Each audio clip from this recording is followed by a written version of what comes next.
امیر المومنین حضرت عمر فاروق رضی اللہ تعالیٰ عنہ حج کے ارادے سے نکلے تو جبلہ بن اہم بھی اس قافلے میں شریک ہو گیا۔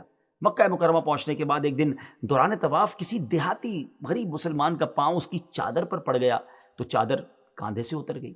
جبلہ بن اہم ظاہر ہے وہ ایک لیڈر تھا، اس نے بڑے روب سے پوچھا کہ تو نے میری چادر پر قدم کیوں رکھا؟ اس نے کہا حضور میں نے جان بوجھ کر قدم نہیں رکھا، بس غلطی سے پڑ گیا تھا۔ یہ سن کر جبلہ نے ایک زوردار تھپڑ اس کے چہرے پر رسید کر دیا۔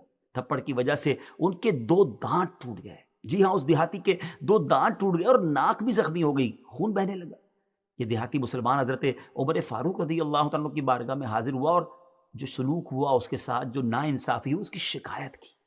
اب ایک طرف لیڈر آف دیٹ پرٹیکولر جو قبیلہ ہے، اس کا ٹرائب کا لیڈر ہے، اور ایک طرف ایک غریب دیہاتی مسلمان ہے، مگر عدالت کس کی ہے؟ جس کی عدالت کی پوری دنیا میں شہرا ہے۔ حضرت عمر فاروق رضی اللہ تعالیٰ عنہ نے جبلہ بن اہم کو طلب کیا اور پوچھا کہ تو نے اس دیہاتی کو تھپڑ مارا ہے؟ جبلہ نے کہا کہ ہاں میں نے تھپڑ مارا ہے، اگر اس حرم کے تقدس کا خیال نہ ہوتا تو میں تو اسے قتل کر دیتا۔ بڑا اس کا ایٹیٹیوڈ تھا۔